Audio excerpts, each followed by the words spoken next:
Hello friends, welcome back to my YouTube channel Mindcraft. हम DSSB PGT commerce की PY की series कर रहे हैं, तो आइए हम स्टार्ट करते हैं। 11 question. Goods sent on consignment is debited to option A consignment account, option B consignee account, option C profit and loss account, option D goods sent on consignment account. आप video रोक के question guess कर सकते हैं। इसका answer है option A consignment account. उन्होंने question पूछा है कि डेबिट क्या होता है। जब हम गुड्स सेंड करते हैं कंसाइनमेंट पे, तो डेबिट में क्या आता है। तो डेबिट में कंसाइनमेंट अकाउंट आता है। When goods are sent on consignment they are not considered as sale until the consignee sells them. जब तक कंसाइनी उसको सेल नहीं कर देगा, जब तक वो कंसीडर नहीं होंगे as a sale. Instead consignment account is open to record all transactions. जब भी कोई गुड्स सेंड किए जाते हैं कंसाइनमेंट पर, जब तक वो सेल नहीं होते तब तक एक कंसाइनमेंट अकाउंट क्रिएट किया जाता है, उसमें सारी ट्रांजैक्शंस रिकॉर्ड की जाती है। तो एंट्री होगी consignment account to goods sent on consignment. इसी तरह अगर एक्सपेंसेस हो रहे हैं, एक्सपेंसेस, और वो कौन पे कर रहा है, कंसाइनर कर रहा है, कंसाइनर, तो उस केस में consignment account debit to cash या बैंक, कुछ भी जो भी होगा। और अगर इमीडिएट पेमेंट नहीं हो रही है तो क्या हो जाएगा कि consignment account to accounts payable for expense, है ना, जो भी होगा एक्सपेंस। ये एंट्री बताती है कि गुड्स भेज दिए गए कंसाइनी को, बट अभी ओनरशिप ट्रांसफर नहीं हुई है जब तक वो सोल्ड नहीं होंगे। ठीक है। नेक्स्ट क्वेश्चन है, which of these is a method of collecting primary data.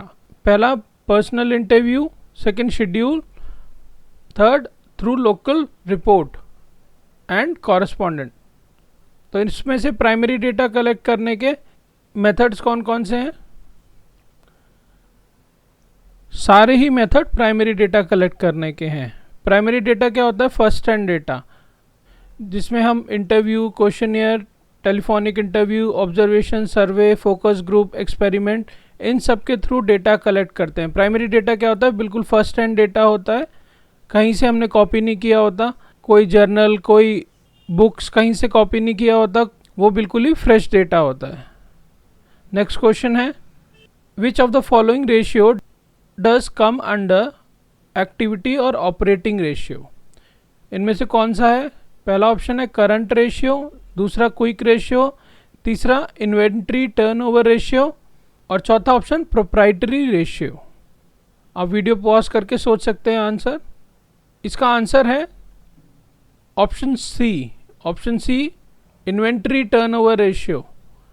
पहले तो एक्टिविटी रेशियो क्या होता है, इसी को ही ऑपरेटिंग रेशियो बोला जाता है। It measures how efficiently company utilise assets to generate revenue. Company के जो एसेट्स हैं उनको कैसे यूटिलाइज कर रही है company to generate revenue. They focus on turnover और यूसेज ऑफ एसेट्स।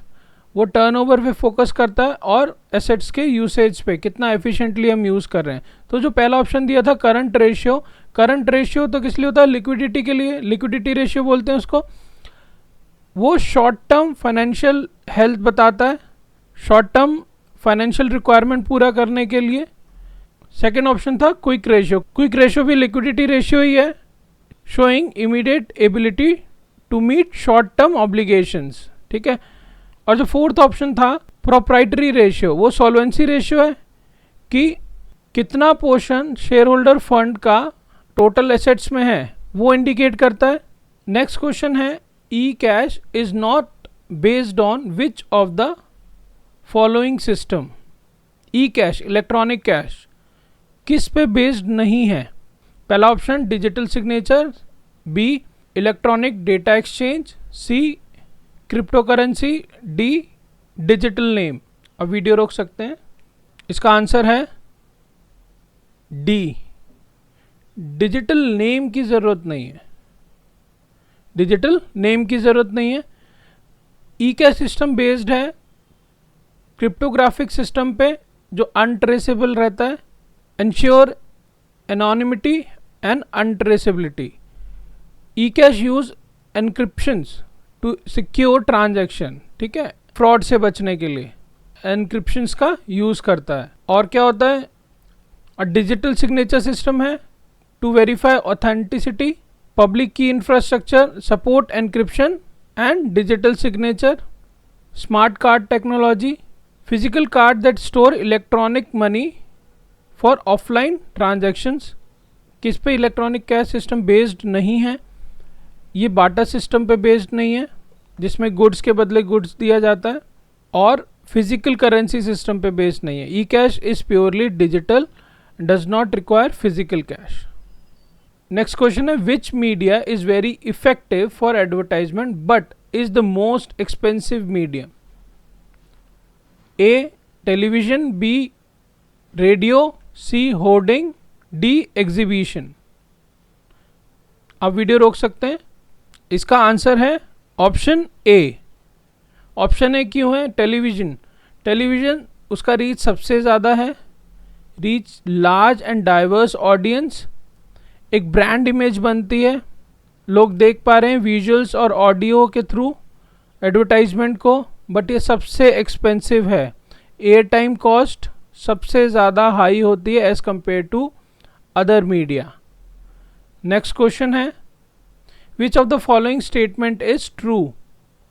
इनमें से कौन सी ट्रू है? Tax incidence is the lowest in case of non residents. Option B incidence of tax is relatively higher for residents when compared with non-residents. Agriculture income is totally exempted from tax. Option D gratuity और pension is partially exempted income. आप video रोक के सोच सकते हैं answer. इसका answer है option C, agriculture income fully exempt है। जो प्योर एग्रीकल्चर इनकम है वो फुली एग्जेम्प्ट है। अगर हम एग्रीकल्चर इनकम कंबाइन करेंगे अदर इनकम के साथ तो वो use to determine tax slabs. तो in India agriculture income itself is exempted from income tax. However, if a person has non-agriculture income along with agriculture income is considered for the purpose of calculating tax rate on total income. Partial integration हो जाएगा। पर अगर agriculture product के साथ हम उसका जैसे processing करते हैं और उसमें कुछ स्टेजेस इन्वॉल्व हैं तो वो टैक्सेबल होती हैं। एग्रीकल्चर इनकम में जैसे कि क्या क्या आ जाता है? Agriculture income sale of seeds, seeds को सेल करके, sale of replanted trees, interest कोई पार्टनर रिसीव कर रहा है from engaged in agriculture operation. Income हो रही है suppose growing flowers and creepers, ये सब एग्रीकल्चर इनकम में आती है। एग्रीकल्चर लैंड से रेंट जो आता है वो एग्रीकल्चर इनकम में आती है। ग्रोइंग बैम्बूज वो भी एग्रीकल्चर इनकम में आती है। पर डेयरी फार्मिंग, पोल्ट्री फार्मिंग ये सब नॉन एग्रीकल्चर एक्टिविटी हो गई। तो जो भी चीज़ में प्रोसेसिंग इन्वॉल्व है जैसे टी, कॉफ़ी, रबर हो गया, उसमें क्या होता है एग्रीकल्चर इनकम भी होती है और नॉन एग्रीकल्चर इनकम भी होती है। उसकी परसेंटेज आप चेक कर लेना कि कितना परसेंट उसमें एग्रीकल्चर इनकम कंसीडर करते हैं और कितना नॉन एग्रीकल्चर। कॉफ़ी की प्रोसेसिंग होती है ना, कॉफ़ी को क्या करते हैं रोस्टेड भी आती है, ग्राउंडेड। तो जो प्योर एग्रीकल्चर इनकम होगी वो फुली एग्जेम्प्ट होगी। तो ऑप्शन सी बिल्कुल करेक्ट है। Next question, what is on the X and Y axis of the graph of product life cycle? Product life cycle के ग्राफ में एक्स और वाई एक्सिस पे क्या क्या होता है? पहला ऑप्शन है एक्स पे ग्रोथ, वाई पे टाइम। बी ऑप्शन एक्स पे सेल्स, वाई पे टाइम। सी ऑप्शन एक्स पे टाइम, वाई पे डिमांड। और डी ऑप्शन एक्स पे डिमांड वाई पे सेल्स। आप सोच सकते हैं वीडियो रोक के, इसका ऑप्शन इनमें से कोई भी नहीं है, ये क्वेश्चन ड्रॉप कर दिया था। रीज़न क्या है, जब प्रोडक्ट लाइफ साइकिल का ग्राफ देखते हैं, ऐसे ग्राफ होता है, हाँ यहाँ पे टाइम होता है और इधर सेल्स बता रहे होते हैं। इनिशियल इंट्रोडक्शन स्टेज पे धीरे धीरे बढ़ता है, फिर ग्रोथ होती है ना, फिर मैच्योरिटी पे आता है, फिर डिक्लाइन हो जाता है। तो ये सेल्स हो गई, ये टाइम हो गई। तो वाई एक्सिस पे सेल्स है, एक्स एक्सिस पे टाइम है। इधर क्या है, इसमें कोई भी ऑप्शन नहीं है, इसमें सेल्स एक्स एक्सिस पे बोला है और वाई एक्सिस पे टाइम बोल दिया है, इसलिए इसमें से कोई भी ऑप्शन करेक्ट नहीं है। स्टेजेस कौन कौन सी होती है, introduction stage, growth stage, maturity stage, decline stage. Introduction में जब प्रोडक्ट लॉन्च होता है, शुरू में अवेयरनेस बिल्डिंग हो रही होती है, सेल्स जो होती है वो लो होती है उस टाइम पे, और प्रॉफिट नेगेटिव या बहुत लो होता है। धीरे धीरे ग्रोथ होती है, rapid market acceptance and increasing sales rapidly increase करती है, प्रॉफिट भी इंक्रीज करता है। फिर मैच्योरिटी स्टेज पे सेल्स पीक पे होती है, सेल्स पीक पे चल रही है, स्टेबलाइज हो गई तो प्रॉफिट भी पीक पे आएगा। और उसके बाद जब डिक्लाइन स्टेज होगी तो सेल्स रिड्यूस होना शुरू हो जाएगी, कंपटीशन की वजह से भी हो सकता है और मार्केट चेंज की वजह से भी हो सकता है। तो सेल डिक्लाइन हो रही है और प्रॉफिट भी डिक्लाइन हो रहा है। Next question, which of the following statement is true? Market gridding means establishing and running a web marketing facility. B option, market grading is a method of survey for expert opinion. C option, market grading means managing brand and developing brand equity. D option, market grading is an analytical technique which facilitate dividing the market into. Market gridding क्या है, सोचिए। इसका answer है answer D. Market ग्रिडिंग में क्या होता है, grid आपने नोट किया होगा, फोटो जब हम खींचते हैं, क्लिक करते हैं, उसमें भी ग्रिड का ऑप्शन होता है, ऐसे ग्रिड बन जाते हैं। इसी तरह हम मार्केट को डिवाइड कर देते हैं। ये एक मार्केट सेगमेंट की टेक्निक है एंड टारगेटिंग करने की टेक्निक है, that involve dividing the market into smaller segment. हम मार्केट को डिवाइड कर देंगे बेस्ड ऑन ग्रिड और मैट्रिक्स। तो लास्ट ऑप्शन जो था, market gridding is an analytical technique which facilitate dividing the market into. Next question है, व्हाट इज पॉलिसी? पॉलिसी क्या है? Option A, a unified and critical plan of action to achieve an objective or set of objective. It is a plan prepared for meeting the challenge posed by the environmental force. It addresses the how aspect of achieving an objective. Option B, a set of steps determined in advance and standardized for initiating, carrying through and completing a time-bound activity. C, journal statement understanding which guide or channel thinking and action in decision making. Option D, a planned target of performance or desired end result of an activity which one attempts to realize. Policy क्या unified और critical plan होता है? Policy a set of steps in advance and standardized for initiating, carrying through और completing time bound activity, या एक journal statement होती है, या प्लान टारगेट ऑफ परफॉर्मेंस।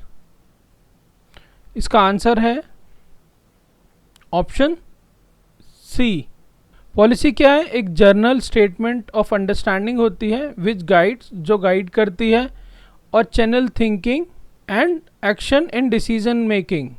जैसे किसी कंपनी की पॉलिसी है कि कोई भी एम्प्लॉय किसी भी आउटसाइडर से फेवर नहीं ले, no employ shall accept favours, तो ये उस कंपनी की पॉलिसी हो गई। Next question, what is bank rate? Bank rate क्या है? The rate of interest charge by RBI on loan to state bank को लोन देने का जो रेट है, या rate of interest charge by RBI on loan to agriculture bank, या rate of interest charge by RBI on loan to government of India, या फिर rate of interest charge by RBI on loan to commercial bank. आप video रोक के answer सोच सकते हैं। इसका आंसर है option D. Option D, bank rate is a rate of interest at which countries central bank, country का central bank जैसे इंडिया में आरबीआई हो गया, lends money to commercial bank and financial institution usually for short term needs। किस rate पे RBI commercial banks को loan देता है, शॉर्ट टर्म लोन्स देता है। It is a tool of monetary policy, money supply को कंट्रोल करने के लिए। कैसे कंट्रोल करता है आरबीआई? इन्फ्लेशन को। During inflation bank rate increase कर दिए जाते हैं, उससे क्या होता है, borrowing becomes more expensive for banks और this leads to higher interest rate. जो हम लोन लेते हैं उस पर ज़्यादा इंटरेस्ट रेट पे हमें मिलता है, तो लोग लोन कम लेंगे, इकोनॉमी में पैसा कम आएगा और उससे मनी सप्लाई कम हो जाएगी, इन्फ्लेशन रिड्यूस होगा। उसी तरह अगर मार्केट में ग्रोथ नहीं है तो इंटरेस्ट रेट कम कर दिए जाते हैं, बोरोइंग्स चीपर हो जाएंगी, लोग लोन लेंगे, स्पेंड करेंगे, मार्केट में पैसा आएगा, मार्केट में पैसा फ्लो करेगा, उससे इकोनॉमी ग्रो करेगी। इसकी भी एक लिमिट होती है कि कितना पैसा फ्लो करना है इकोनॉमी में, कि इकोनॉमी क्रैश भी ना हो।